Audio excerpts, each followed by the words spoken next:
Modern depth sounding technology has advanced in leaps and bounds in recent years.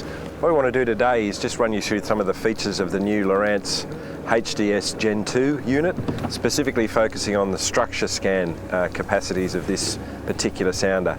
This stuff is amazing. The technology involved with it and the level of detail it can give in a fishing environment is just out of control. What we're going to do is get Steve Gill, who's a really well-known tournament angler, to run you through what the structure scan can do and how it can be used to improve your fishing results.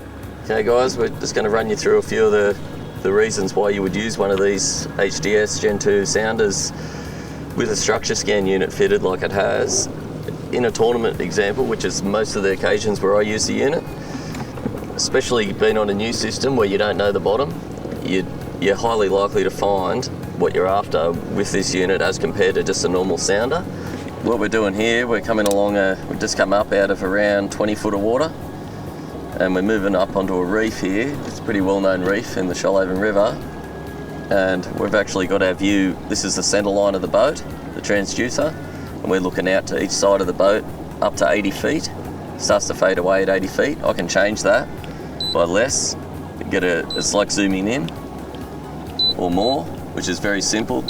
You can go up to 100, but you start to see it's obviously you're further away from it.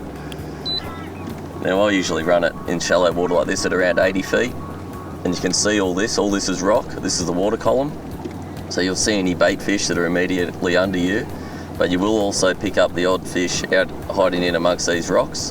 Like we fish hard bodies along here and blades and catch plenty of bream on this sort of structure.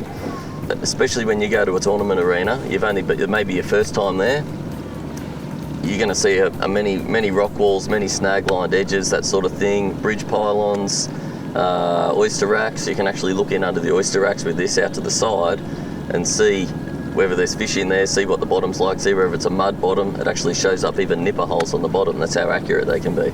Now another great feature of this is I can just use this cursor, move out to the right or left, and it actually tells me how deep it is at that cursor. There's all rock there, varying 11 feet. Back in, we're actually in 19 feet. The screen is paused at the moment. I press exit, I come back on and we're down in 22 feet. We're starting to drop off the edge. So they're really good like that. Without you actually having to go over to the side, you can actually have a look at what the depth is and you know how far from the side of the boat you are.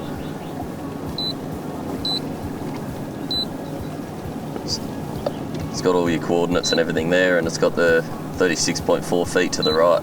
So I know how deep it is over there without even going there, which is obviously a great feature. And here you can see all bait in the water, just as we're dropping off and we're coming back onto a mud bottom here. Now you can also use different views, all very simple, left or right. So I can just look to the left of the boat, right only, which scans out to 80 feet that side. Now you can also use a down scan. So there was the back of the reef we just dropped off. So you can use a split screen on here too.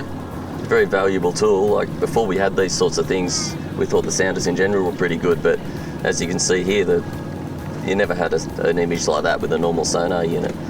So they've come a long way, and these units are top of the range now. They've also got a touch screen, which we'll go through later. This one is actually just a standard model, but it's the latest release, the HDS Gen 2. Highly recommended.